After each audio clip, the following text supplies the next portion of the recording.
and thanks a lot for having me here, and thanks for taking time to attend my talk. So today I'm going to talk about scheduling algorithms in data center networks and input queued switches. I'm going to explain what all those mean. So cloud computing has emerged as a new paradigm in computing, and this is due to a confluence of several factors. Sorry, something's wrong.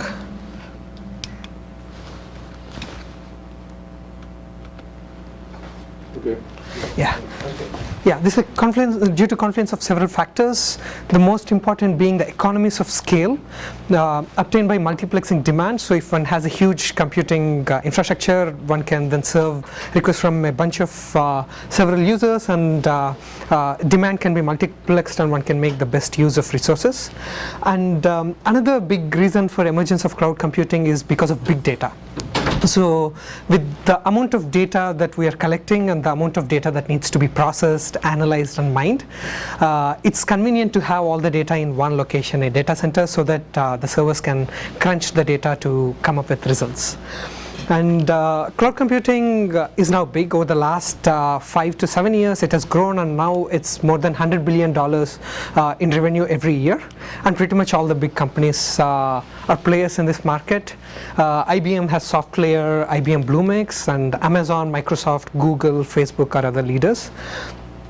So cloud computing is essentially powered by data centers, and data centers typically consist of servers organized in what are called as racks. So there are rows and rows of these racks when you go look at a data center, and today's largest data centers have of the order of hundreds of thousands of servers, and these servers contain data in various forms like web pages, documents, files, video, audio, pictures and so on, and the servers need to interchange this data among themselves in order to serve user requests or to process and analyze this data. For instance, programs written in Hadoop, MapReduce, Spark process data stored at a bunch of different servers, and to do this people build data center networks that enable the interchange of data.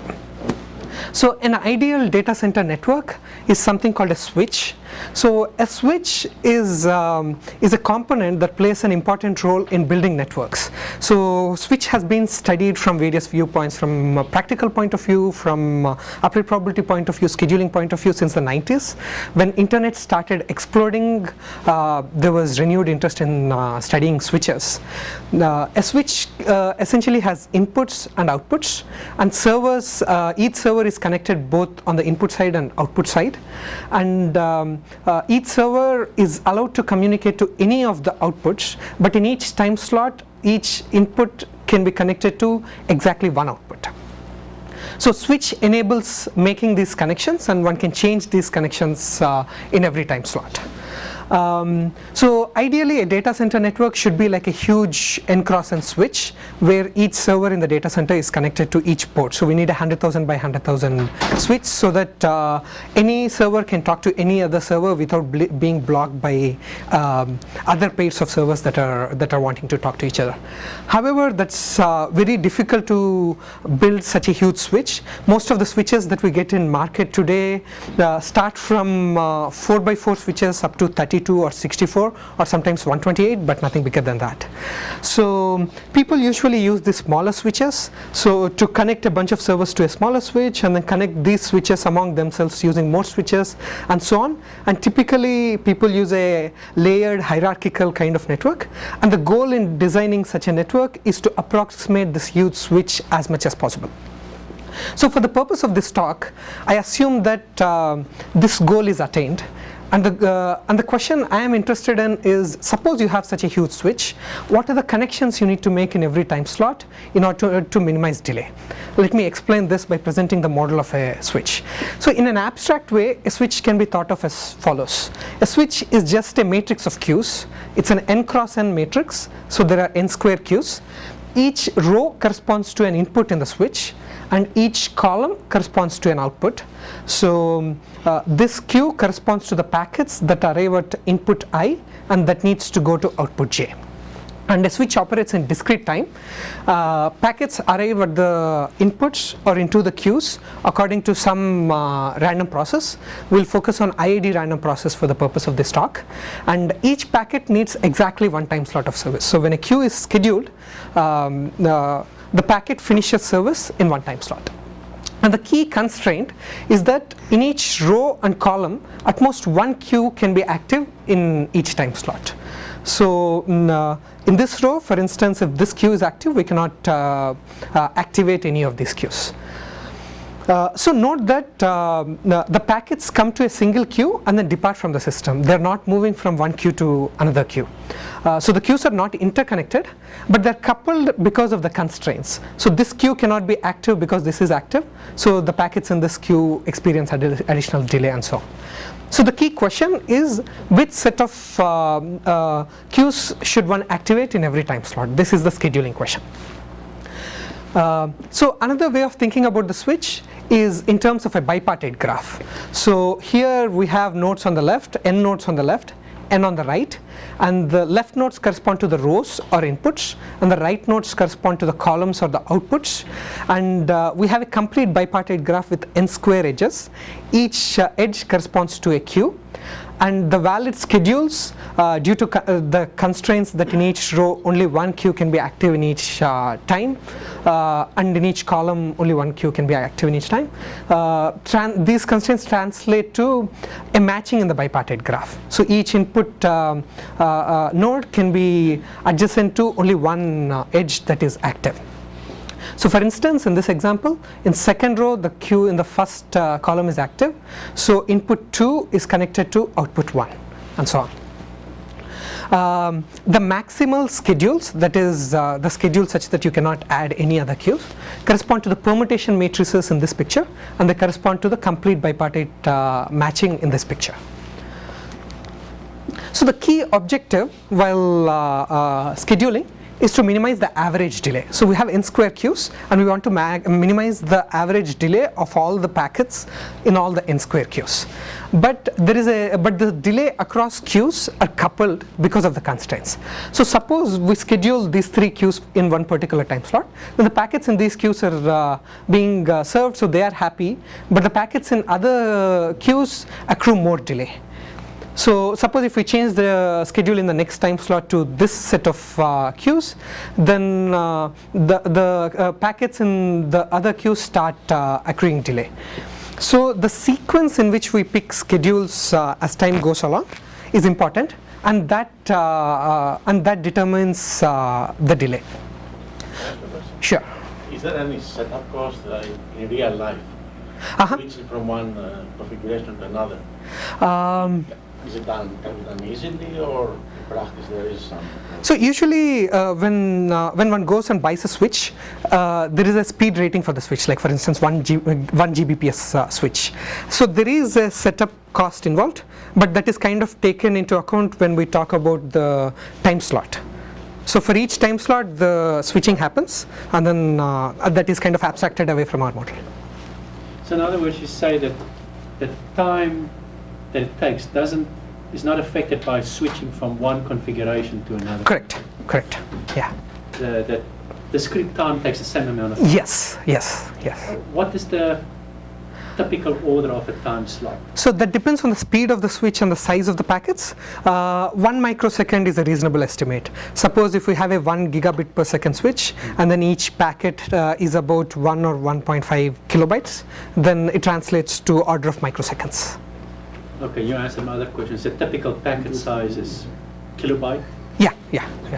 So sometimes in switches, even though they break packets into something called cells, and then they schedule these cells in each time slot. So, but at a high level, we can think of it as order of 1 kilobyte. And that actually plays an important role, because we need, so when we decide on an algorithm to figure out the schedules in each time slot, the algorithm needs to have low complexity, because the order of operation is like microsecond. Every microsecond the algorithm has to operate and give an answer very quickly. Okay, so the question, any other questions? Okay, so the main, yeah. So you know something about the rate at which queues fill up. Is that right? Yes, that's a good question. So sometimes if you know the rates, you can do something more. So today I'm going to talk about an algorithm that gives the best possible performance and that doesn't need to know the rates.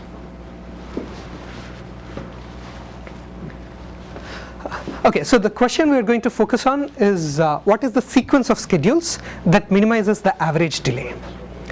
In particular, let's go one step further and then ask an even bolder question. Is there a sequence of schedule? Is there a way of choosing these schedules? Is there a scheduling algorithm that makes sure that the average delay does not scale with the size of the switch? It is order of 1 in the size of the switch. This is an important thing in the context of data center networks because data center networks are huge. So this is reassuring in the sense that if this is true, it means that no matter how large my data center is, the delay that I as a user experience is not affected in a bad way. And as I mentioned, we need the scheduling algorithms to be low complex because of the speed of the switches, and we need small packet delays. And the answer to this question, so the grand challenge is that are there such low complex scheduling algorithms that maintain small packet delays independent of size of the network? What's the precise meaning of low complexity? Okay.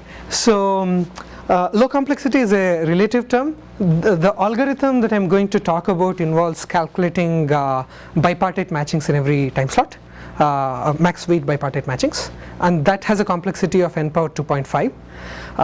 That is that has a lower complexity compared to other algorithms that are optimal. However, in reality, for some of the high-speed switches, even n power 2.5 is kind of too slow, particularly if the switch is big, if it is like 64 by 64 or 128 by 128 and 10 Gbps and so on. And sometimes people use suboptimal algorithms because they can't use n power 2.5 algorithm. And there are people also working on using approximations of the max weight kind of algorithm that I'm going to talk about that have lower complexity and that also have optimality properties. Okay, so the answer to this question is yes, there is such an algorithm in the heavy traffic regime. I'm going to present the algorithm and I'm also going to explain what heavy traffic means. So before that, I want to present the notion of capacity region. So let lambda ij denote the arrival rate for packets to the ijth queue. Then the capacity region is the set of all arrival rates under which it is possible to stabilize the system. So under which there is some algorithm under which the switch is stable. By stable, I mean that the queue lengths should not blow up as time goes to infinity. More precisely, for me, stability means positive recurrence of the underlying Markov chain. So since we are scheduling at most one packet in each row and column, the arrival rates, the total arrival rate in each row and the total arrival rate in each column better be less than 1. Otherwise, there is no hope of being able to stabilize the system. Turns out these conditions are also sufficient, and these determine the complete capacity region of the switch. And the capacity region is essentially a polytope in n-squared dimensional space. N-squared because we have n-squared parameters here. When we look at scheduling algorithms, one goal to have is throughput maximization. So as long as the arrival rate is inside this capacity region, we know that there exists some algorithm that stabilizes the system, but it may so happen that for each arrival rate you may have to pick a different algorithm. But any scheduling algorithm is said to be throughput optimal or throughput maximizing if it is such that no matter what arrival rate you have inside the capacity region, it can stabilize the system. If it has this property, then it is said to be maximizing the throughput. And one algorithm that is well studied and that is throughput optimal is max weight scheduling algorithm. So max weight scheduling algorithm is quite versatile, and it turns out to maximize throughput not only for the switch system but for a wide variety of other queuing systems, and it is one of the most studied algorithms in this literature because of its nice performance properties and also because of its nice structure. So in the context of switch, it works as follows. So we have the bipartite graph, and then for each edge we assign a weight which is equal to the corresponding queue length. So suppose the queue length in the first row and second column is 1, I assign a weight of 1 for this edge. So we actually have a complete bipartite graph, but I haven't shown edges with weights 0. And in each time slot the schedule that is picked is the one that has the maximum weight. So in this example, here are two maximal schedules. This has weight 3, this has weight 8. So I would pick this in the time slot and schedule the corresponding queue. So 1 is connected to 1. So in first row, I schedule queue in the first column. In second row, I schedule queue in the third column, and so on. So note that here we don't need to know the arrival rates. We just need to look at the current queue lengths and then keep doing it. And it was shown back in '92 by Tasciolus and Ephremidis that the max weight algorithm maximizes throughput. Their result was in the context of a slightly different system about scheduling in a wireless base station, downlink of a wireless base station. Later, McKeown, Anantaram and Waldron in '96 showed that the max weight algorithm is throughput optimal also in the context of a switch. And as I mentioned earlier, since this involves calculating maximum weight bipartite matching, it can be done in order n power 2.5. The famous Hungarian algorithm would need n cube, but they are faster. So obviously this requires the inputs and outputs communicating their queue length to some system. Oh, okay. So in the context of switch, it's like a centralized system. So there is switch, the whole switch acts as a single entity. So it has all the information. And it can detect the queue length. Yes, yes, yes.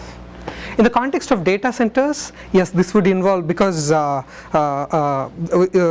the data center can be thought of as a huge distributed switch. So this would involve communicating the queue length information across.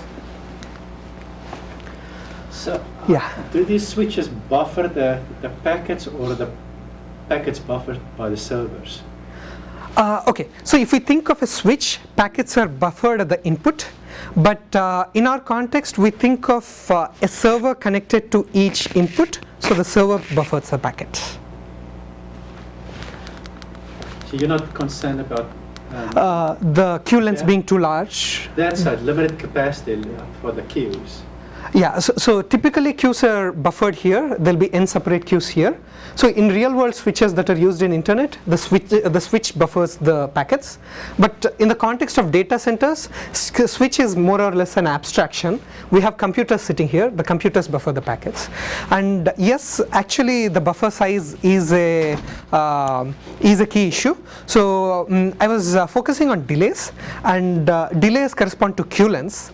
And minimizing queue lengths will also make sure that the buffer overflow probability is small. But there is a whole line of literature where people study the probability of buffer overflowing given a fixed size buffer, and people typically use large deviation techniques to do that. Just coming back to point one more time. So, Sure. But it seems like in this context, communicating the queue lengths seems like it's going to take as much time as sending the packet. Okay. So that depends on several factors. So in some contexts, there is a centralized entity. So for instance, these days people are talking about something called software defined networking. So traditionally in internet, everything was designed so that it's a distributed system, there's no centralized entity. However, now since data center networks are huge and there is a single entity controlling this whole data center network, people are thinking of having a centralized controller sitting in the data center network, sitting inside the data center. It knows everything that's happening within the data center, including arrivals, queue lengths, as well as any failures and so on. And then it runs some centralized algorithms in the background and then pushes real-time updates to the switches. So this was not possible in earlier switches because there was no software that allows for this real-time updates. But now using software-defined networking and network function virtualization, people are moving towards this. Okay. So we talked about throughput optimality, but throughput optimality is almost like a first order metric. It just makes sure that the queues don't blow up, but it doesn't guarantee that the queue lengths are small or anything. But we are interested in delays, and studying delays is same as studying queue lengths, at least in expectation in steady state. Because of Little's law, these two are linearly related to each other. And usually studying queue lengths for such queuing systems is extremely challenging. And so people study the system in various asymptotic regimes. One regime regime that has been well studied is the heavy traffic regime, which means the arrival rates are such that the system is very highly loaded. So if you think of a single server queue, we know that the queue length of a single server queue is proportional to 1 over 1 minus rho. So as rho approaches 1, it's called heavy traffic, and the queue length blows up, it goes to infinity as rho approaches 1, and it does so as 1 over 1 minus rho. So in this context, heavy traffic means that the arrival rate vector, which needs to be inside the capacity region, is approaching the boundary of the capacity region. So recall that the capacity region is defined by total arrival rate for each row and column to be strictly less than or equal to 1. So we set the total arrival rate for every row and for every column to be equal to 1 minus epsilon, where epsilon is a parameter, it's the heavy traffic parameter.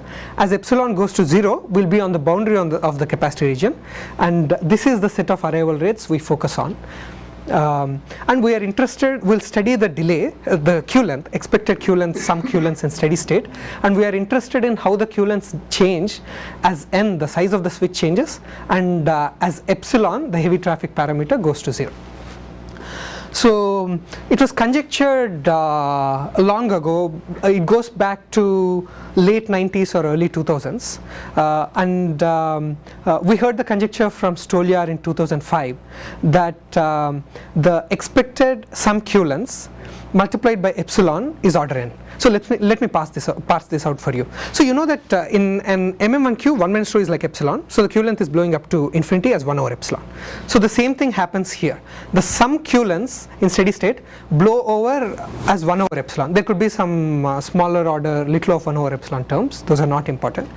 And the rate at which this blow up happens is the numerator term, and the conjecture is the minimum rate that is possible is order n, and a stronger form of this conjecture says that max weight indeed achieves this order n.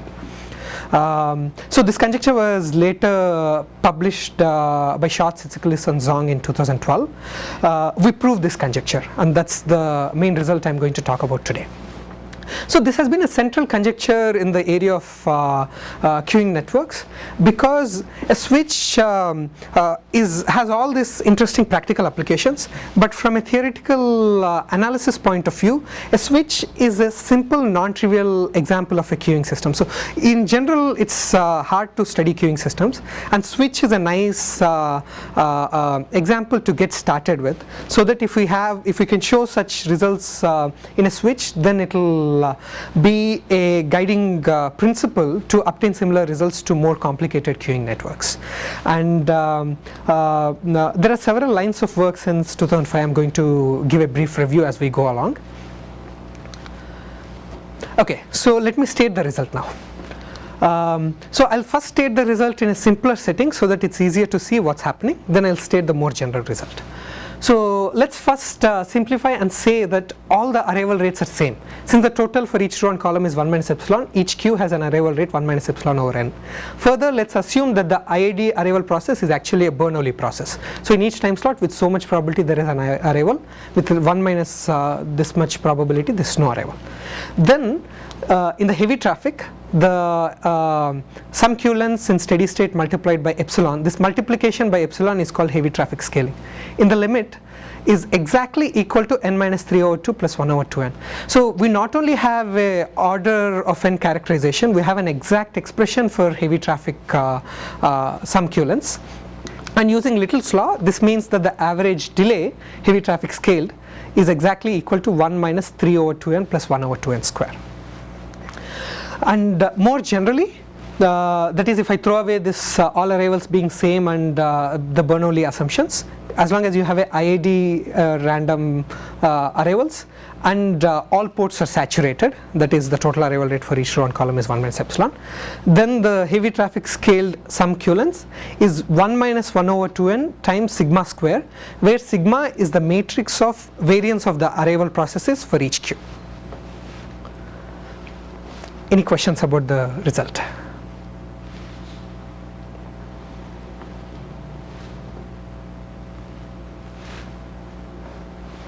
Okay, let me go ahead. So Heavy traffic regime for various queuing systems, as I mentioned, has been studied in literature. Stoliar studied the switch under an assumption called complete resource pooling.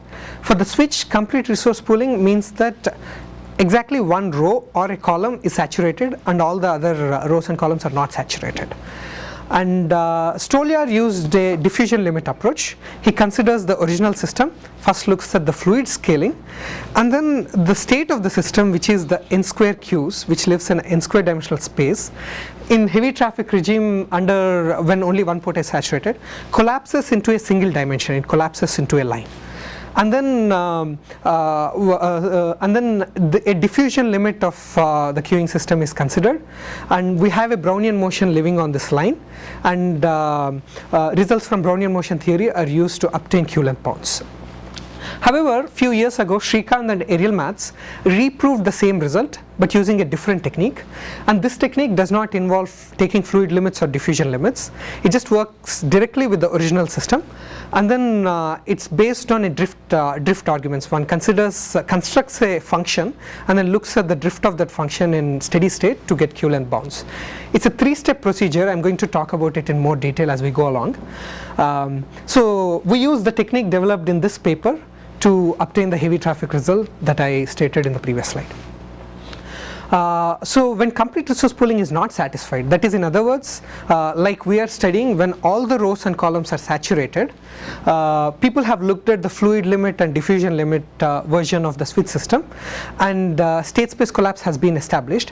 However, now the state, the n square dimensional state of the system, does not collapse into a single dimensional subspace, but it collapses to a lower dimensional subspace. In fact, it collapses to a 2n-1 dimensional cone. Andrews, Jung and Stoliar showed this for a deterministic analog. Shah and Vishik considered the fluid limit, and Kang and Williams looked at the diffusion limit and showed that a Brownian motion lives in this cone. But in order to get a queue length bounds based on the state space collapse result, one needs to get a handle of the Brownian motion process living in this cone. So the Brownian motion process reflects off the faces of this cone, and there are like many faces, and it's very difficult to get a handle on this Brownian motion process, and that's the main reason this problem has been open for so long. We bypass this difficulty by not even looking at the fluid and diffusion limits, but by using a different approach. The main challenge in our approach is to come up with a function in a clever way, and I'm going to explain how we do that. Other policies have also been studied in literature. Neely, Modiano and Cheng considered a batching policy where you just buffer up packets over a few time slots and then serve all of them together. Shah, Zhang and their co-authors have looked at other policies that have optimal heavy traffic scaling, but the complexity of those policies is much higher. Yeah. So if instead, say, one wanted to just prove the much weaker result, that it's scaling no worse than n squared over epsilon. Oh, okay. Like you maybe in the context of the literature, how bad a bound do you need before it was known in simple proof? So n square over epsilon, so I said how Tassiolis and Ephremidis showed throughput optimality. Okay. N square over epsilon almost directly follows from that proof. Okay. So it's one could say it's back from late 90s. Okay. So basically one could use this drift argument, and the function for n square over epsilon is straightforward. It is square of the L2 norm, summation of all the queue length squared. Yeah. Let me just see how I'm doing with time. Oh, okay. Okay. Now I want to briefly present idea of the proof, and to do that I want to make two digressions. First I want to talk about a single server queue and present the well-known Kingman bound in that context, the 1 over 1 minus rho queue length bound. Then I want to digress to another system which is also called supermarket checkout system, and look at join the shortest queue policy for that system. I am going to present the high level overview of the technique and what state space collapse means and how we choose the function using these examples, and then I'm going to get back to the switch system and then present what are the differences and what are the difficulties. And as we go along all these systems, the key thing to note is there is something called unused service, which I'm going to explain, and that plays an important role. and this equation represents the role of a new service. I'm going to explain what that means. Okay, so now let's brush up queuing theory 101. So we have a single server queue. Packets arrive according to some arrival process with rate lambda. They depart with rate mu. So this is slightly different from the queues in the switch where each packet needed one time slot of service. Here each packet needs a random number of time slots of service, and this mu 1 over mu is the duration mean number of time slots each packet needs. So the queue length evolves according to this equation. Q at the next time slot is the current queue length plus the arrivals that come into the queue minus whatever packets leave the queue. However, queue length can never go negative. So suppose there is nobody in the queue and the departures are modeled as potential departures, which means the server is always working. If there are packets in the queue, they leave as the server is working. If there are no packets in the queue, S is still non-zero, but no packets can leave. So to model that, typically we use this projection onto real axis, the bracket plus. What this means is whenever the entity inside the brackets is positive, the plus doesn't do anything. When it is negative, we get a 0. So another way of writing it is as follows. Q at the next time slot is the current queue plus arrivals minus departures plus unused service. So whenever the server is serving and there are no queues, there is unused service.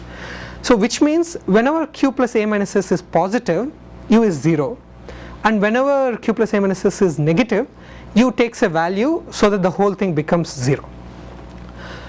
So an interesting fact to note is that if you multiply U and the queue length in the next time slot, that is always 0. Why?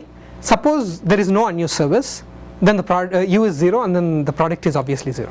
Suppose there is unused service. Why do we have unused service? Because this is negative. We introduce this positive quantity to make the whole thing 0. So whenever U is greater than 0, Q at the next time slot is going to be 0. So this product is always 0. Okay. So we pick a function. So if we take any function, then the drift of that function in steady state is 0. That is by definition of the steady state. The value of that function at time k in steady state is same as its expectation at time k plus 1. We pick the quadratic function. So we look at expectation q square at time k in steady state, and that will be equal to expectation of q square at time k plus 1. And then we plug for qk plus 1 from this, and then play around with the terms, and then we get expectation of q to be something that looks like this. You don't have to know all these terms. This can be shown to be just constant, so we can almost ignore this term. The numerator here depends on the second moment's variances of the arrival and departure processes, and the denominator is the important one. So it is 2 times mu minus lambda, which is epsilon in this context. So here for stability, lambda should be less than mu. So in heavy traffic, lambda is approaching mu, and the heavy traffic parameter epsilon here is mu minus lambda. So this is essentially the well-known 1 over 1 minus rho kind of formula, where we have epsilon for 1 minus rho. So the key thing to note here is that we can get bounds on q lengths by picking a function and then setting its drift to 0 in steady state. We can pretty much pick any function and then we'll get a bound, but to get a tight bound we need to pick the functions cleverly, and in the context of Kingman bound, picking a quadratic function is good. And the fact that qk plus 1 times uk equal to 0 plays a very important role. So when you plug for so here when you plug in for qk plus 1 and then to get this, while simplifying all the terms, you exploit the fact that q times u is 0. So the main message of this talk is that the whole of heavy traffic theory can be thought of as a generalization of this equation. So I'm going to explain what that means as we go along, looking at more complicated systems like supermarket checkout and again the switch. So now let's look at the supermarket checkout system. So this is well like a supermarket checkout. So there are a bunch of queues and there are servers at each queue, and users arrive into the system, and the scheduling problem is to decide which queue to join. And one well-known algorithm, a natural algorithm, is join the shortest queue. So I look at the queue lengths. I don't look at the size of the people's carts. I just look at number of people in each queue, and then go join the queue with the shortest shortest queue length. And the service rates for each queue could be different. For simplicity here I'm just showing 2 queues, but in general you could have a bunch of queues. It was shown that join the shortest queue policy in this context is heavy traffic optimal. This was a result back from 78 by Foschini and Sals, and they used the fluid limit diffusion limit approach. And here I'm going to present the novel approach from Srikanth and Ariel Matz in 2012. So this approach is a 3-step procedure. First step is to get a lower bound. It's a universal lower bound that needs to be satisfied by any algorithm, and we do that by comparing with a single server queue and using the Kingman bound. Second step is to establish state space collapse. I'm going to explain what state space collapse means in this context as we go along. And the third step is to do what we did in the Kingman bound, that is pick a function, set its drift equal to 0, and then get Q-length bounds based on that. And in that process we'll exploit state space collapse. And the trick is to pick this function which I denoted by V depending on the geometry of state space collapse, so that we get tight bounds. We get an upper bound that matches with the lower bound in the heavy traffic regime. So let's go do this. So suppose instead of 2 queues we had a single queue.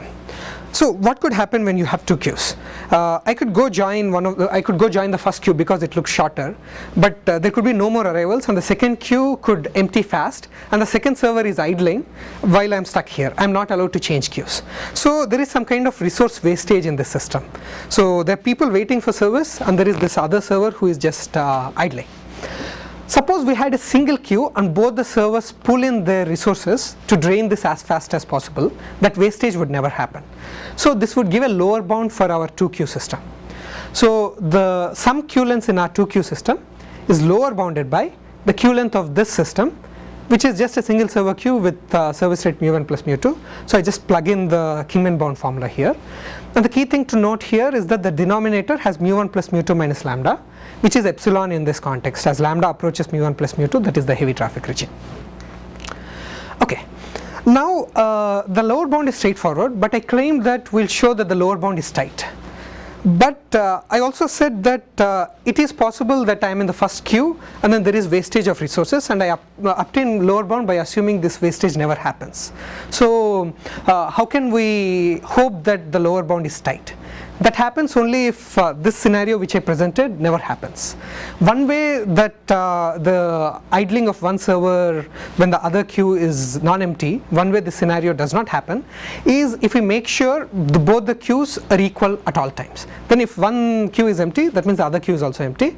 So nobody is idling when there are people waiting in the system. Which means but in general that need not happen. Deterministically Q1 equal to Q2 is not true in such a queuing system, but it is true in a stochastic sense in the following way. So this is the state space, this axis is Q1, this is Q2, this is the Q1 equal to Q2 line. We want to make sure that the system is always on this line.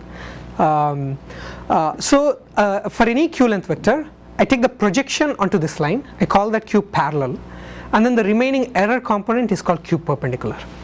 We show that the expected second moment of Q perp is less than m for some constant m that does not depend on the arrival rates. In fact, we show that all moments are upper bounded by m. So as the epsilon, the heavy traffic parameter, goes to 0, we already saw that the Q lengths are lower bounded by 1 over epsilon, which means this parallel component is getting bigger and bigger as epsilon goes to 0, whereas this perpendicular component has no epsilon in it, so it is just constant, which means it is negligible compared to the parallel component. So it's as if the Q is for all practical purposes along this line, which means Q1 is approximately equal to Q2. So this is the sense in which we talk about state space collapse. I'll not get into how we prove this, but I'll talk about how we are going to use this result to get an upper bound that matches with the lower bound. So recall that to get an upper bound we need to pick a function, and the function we pick here is the sum of all the queues whole square. Why do we pick these functions? Since all the queues are equal, if we add up all the queues, that behaves like a single server queue, and for single server queue the right function was q square. So now we just add up all the queues and take square of it. So when we expand this, again the key terms to bound are the cross terms between queue lengths in the next time slot and the unused service. So earlier we just had QU. Now we have terms of the form Q1 plus Q2 times U1. And Q1 times U1 is 0. This is the same argument as before because we just focus on the single queue. Q2 times U1 need not be 0. And this corresponds to the case when the first server is idling, this is non-zero, and the second server has people waiting. But from state space collapse, we showed that Q1 is approximately equal to Q2, which means Q2 U1 is approximately equal to Q1 U1, and so that should also be 0. So this is how we use state space collapse using a drift argument. So now I am going to get back to the switch system. Now things are looking more complicated and more colorful, but there is some interesting geometry going on, so I'm going to explain this in the next couple of slides. Yeah, quick question. Sure. How did you decide which Lyapunov function to choose? Yeah, so that is a $1 million question in this context. For the JSQ, the Lyapunov function was motivated by the fact that since all the queues are equal, so if I sum all the queues, that should behave like a single server queue. And for single server queue, q square was the Lyapunov function. So now I take sum of all the queues whole squared. But that's opposed to sum of the queue length squared. Right. Sum of the queue squared. Correct. So is it? Right. Did you right. actually do this, or did somebody else do this? So this is the work by Srikanth and Irilmaz, but we base on this. So summation of q square will not work here because we are not exploiting the geometry of state space collapse. So summation of q square, so in the context of switch, if we use summation of q square, it gives the loose bound of n square over epsilon that David was alluding to. So in the context of switch, summation of q whole square does not work. So the main the main step in our result is to come up with a Lyapunov function for the switch, and I'll explain how we come up with that function based on the geometry of the switch state space collapse. That's going to come up. Okay. So now state space collapse for the switch. So recall that the arrival rates are such that total arrival rate for each row is 1 minus epsilon, total arrival rate for each column is 1 minus epsilon. So as epsilon goes to 0, another way of rewriting it is as follows. The bracket here is dot product notation. So this is lambda dot ei is equal to 1, where ei is a matrix with ones in the ith row and zeros everywhere else. So this is just another way of writing summation j lambda ij. And similarly, E tilde j is a matrix with ones in jth column and zeros everywhere else. So this equation can be written as lambda dot E tilde j is 1. So as epsilon goes to 0, we are approaching a phase of the capacity region, and this phase is nothing but the Birkhoff polytope. It is the polytope of all doubly stochastic matrices because the total arrival rate, because the sum of all rows and sum of all columns is exactly equal to 1. And when we write it in this notation, this polytope lies at the intersection of 2n hyperplanes, and the normal vectors of these hyperplanes are the 2n vectors ei's and E tilde j's. So the state space collapse happens into the cone spanned by these 2n normal vectors, which means any vector in this cone by definition can be written in the form of summation wi times ui plus summation w tilde j times E tilde j for some non-negative w's and w tildes. In other words, for the q length matrix, which has n square elements in it, we have 2n parameters, n correspond one each for each row, one each for each column, the w's for rows and w tildes for columns, and the ijth element in this matrix is just sum of the wi plus w tilde j. And this matrix has a nice property that if you take the the ijth element in this matrix, which is just wi plus w tilde j, it is equal to the average of all the q lengths in this row plus the average of all the elements in the column minus the average of all the elements in this matrix. This is very easy to verify by substituting for q's in terms of w's. And there is another property of this cone. So suppose we have a bipartite graph with these weights, each edge has a weight wi plus w tilde j, then all the complete matchings in this graph have the same weight, which is just equal to all the w's and all the w tildes. It's just saying if you pick a permutation, if you pick one element in each row and column, each w appears once and each w tilde appears once. So actually these three ways are equivalent ways of characterizing this cone. And why does this happen? Why does state space collapse happen into this cone? That's because, so if we go back to the join the shortest queue system, we always, so there are a bunch of queues, we always join the shortest queue and thereby we increase it. By doing that, we are kind of equalizing all the queues, and so in heavy traffic all the queues indeed become equal. But in the switch, all the queues don't become equal, but we have n square queues, and then we have n factorial possible permutations or complete matchings on these n square queues, and each of them have a weight which is equal to sum of all the n queues involved in that matching, and these weights need not be equal, but we always pick the matching with the maximum weight and schedule those queues, thereby we are decreasing it. So by decreasing the maximum weight matching at every time, we are kind of equalizing all the matchings, equalizing the total weight of all the matchings, and in the heavy traffic regime, all the matchings have the same weight. In fact, the set of all the vectors in the n square dimensional space which have the property that all n factorial matchings have same weight is precisely this cone. Okay. So is there, I don't know if it follows from your proof or not, is there a middle order collapse where, say, for each input, so each input switch has n edges, right? Right. You can imagine a middle order collapse where, yes, it's not true that every single of the n squared things has roughly the same number, so you look at this very nice characterization. But I can imagine that each of the n input ports, if you sum along its n things, will be roughly balanced across those. Is that true? No, so you're saying I sum all the n queues at each edge, at each input? So each node is attached to n queues. Right, sum all of them. So I could imagine then that would be enough averaging to get the balancing that you don't have. No, that is actually not sufficient. So it's not. That's not sufficient. Okay. Yeah. Okay.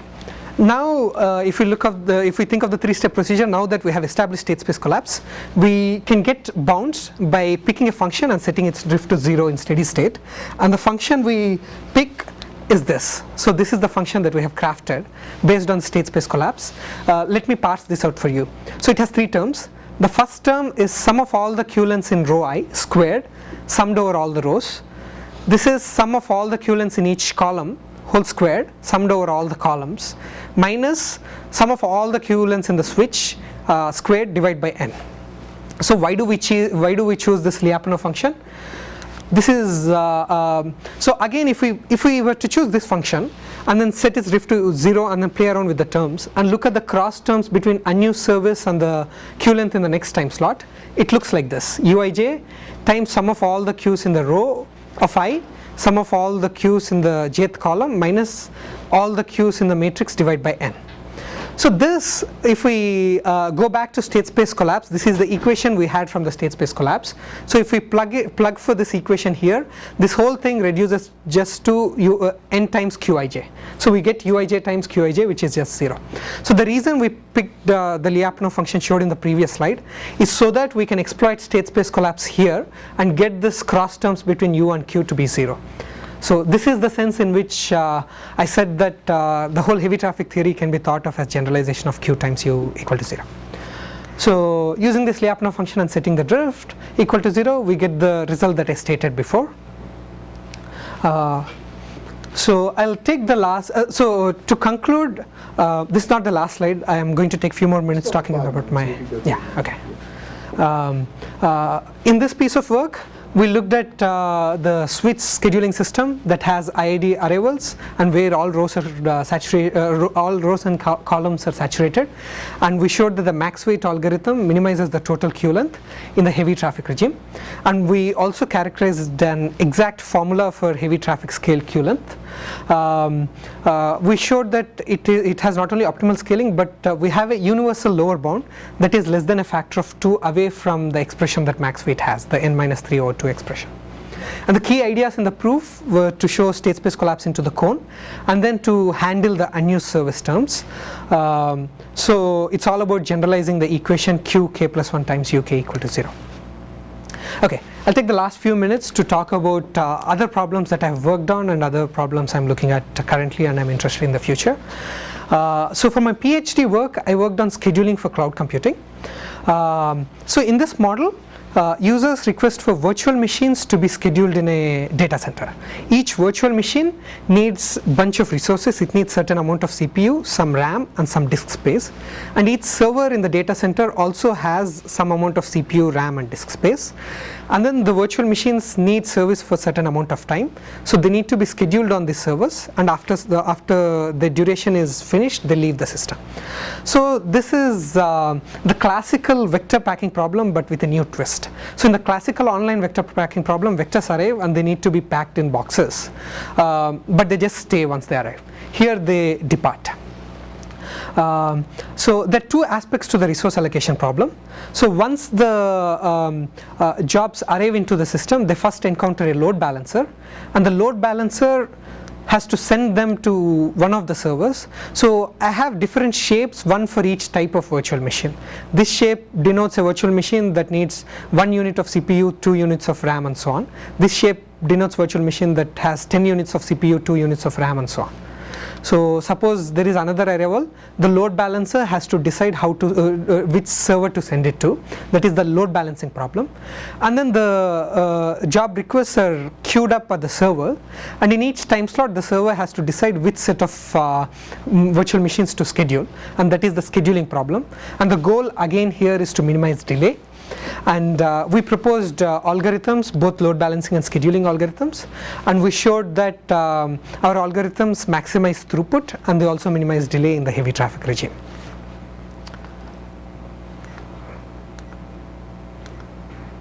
Okay.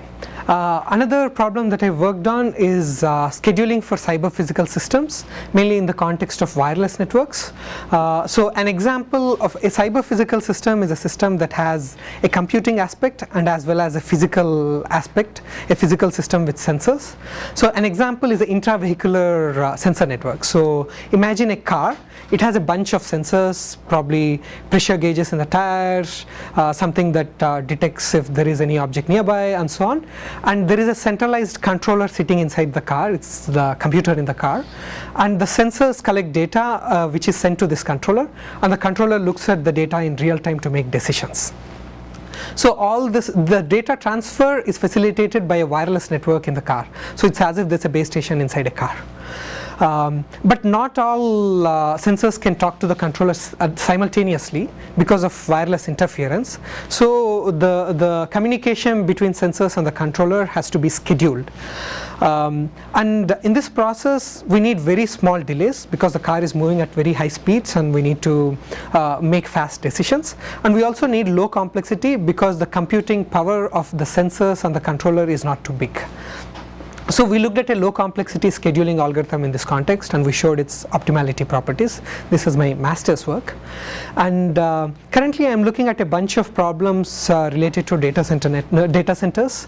One is, so in the talk I talked about the network dimension of data centers, and in my prior work I briefly mentioned about resource allocation in terms of computing resources, but both of these two go hand in hand in a real data center. So I'm interested in jointly studying computing resource allocation as well as the network aspect, and I'm also at IBM currently working on a project where we are trying to evaluate different data center network architectures based on predicted data in terms of computation and communication requirements for future workloads. Future workloads are going to involve more and more of machine learning, deep learning, signal and image processing, and there are people, practitioners in IBM who are characterizing the patterns of computation and communication of these workloads, and we are taking that as an input to make design decisions.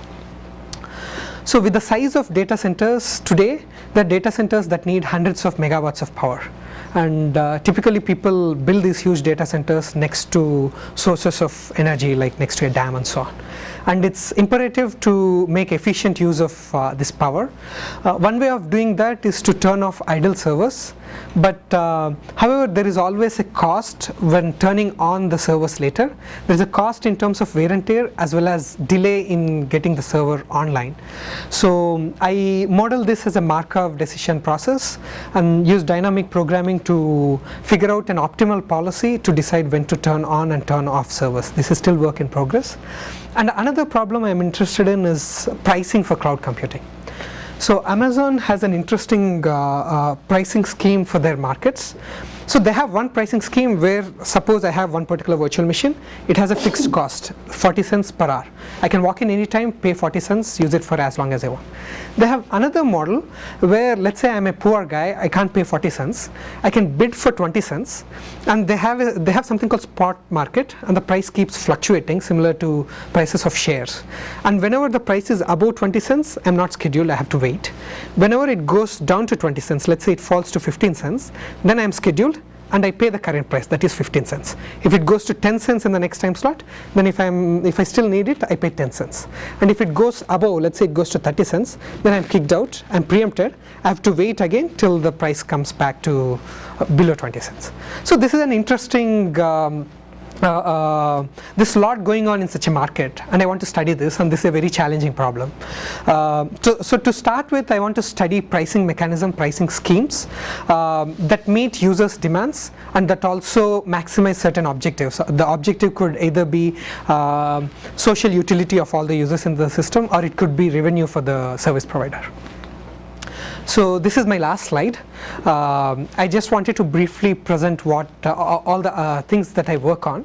Broadly speaking, I work on stochastic modeling and optimization decision making of for various systems. So far I have mainly applied the techniques in stochastic modeling, Markov chains, queuing theory, dynamic programming, optimization, game theory, and mechanism design. I have applied these techniques in the context of data center networks, cloud computing, and cyber physical systems. Thanks. I'll be happy to answer any questions. So we've gone slightly over, so why don't we take questions offline, but I'm sure we can answer a question or two before you take off for lunch. It's, okay, but we'll wrap it up there. Thanks a lot, everybody.